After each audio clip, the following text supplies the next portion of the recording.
आज तर माझा पूर्ण दिवस निवांत झोपण्यामध्ये गेला आणि आज मी काही शूट केलं नाही. चला तर मी तुम्हाला आज माझं सायंकाळचं रुटीन शेअर करते. सायंकाळच्या जेवणासाठी मी इकडे शेवग्याच्या शेंगाची भाजी, वरण-भात, पोळी आणि छान दही वगैरे फोडणी टाकलं आणि माझा पूर्ण स्वयंपाक झाला होता. आज शेजारच्या वहिनीकडे शेतामध्ये स्वयंपाक होता. तिकडे आम्ही गेलोच नाही.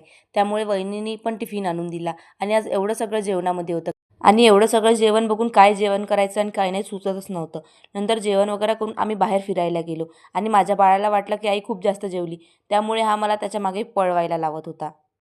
आणि आजकाल तर आम्हाला "मैं तो मेरे पापा की कार्बन कॉपी" म्हणूनच चालायचं आहे. बाबा जसे रस्त्याने चालेल तसेच आम्हाला चालायचं असते. आणि आज तर बाबाची पूर्ण कॉपी करून झाल्यानंतर आम्ही घरी आलो आणि त्यानंतर हा डायरेक्ट किचनमध्ये चप्पल घालून आला आणि खूप जास्त रडायला लागला. आणि हे रडणं फक्त एका आईस्क्रीम नाही तर ज्यूससाठी आहे. याला रोज फिरून आल्यानंतर ज्यूस नाही तर आईस्क्रीम काही ना काही खायला लागत असते. आणि मी आज ठरवलं होतं की याला काहीच नाही देणार, पण याचं रडणं बघूनच मला खूप जास्त त्रास व्हायला लागला. सो आईनी फ्रीजमध्ये ताक बनवून ठेवलं होतं. त्यामध्ये छान साखर आणि जिरा पावडर आणि थोडा मीठ टाकून छान आईनी इथं बनवून ठेवलं. सो मी तेच याला थोडं प्यायला दिलं आणि ते याला खूप जास्त आवडलं.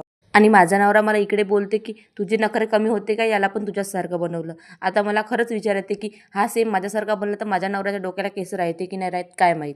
नंतर या बापलेकांची थोड्या वेळ मस्ती झाली. सो असं होतं माझं सायंकाळचं रुटीन. पुन्हा भेटूच उद्याच्या न्यू व्लॉगमध्ये. तोपर्यंत लाईक अँड फॉलो करायला विसरू नका. बाय.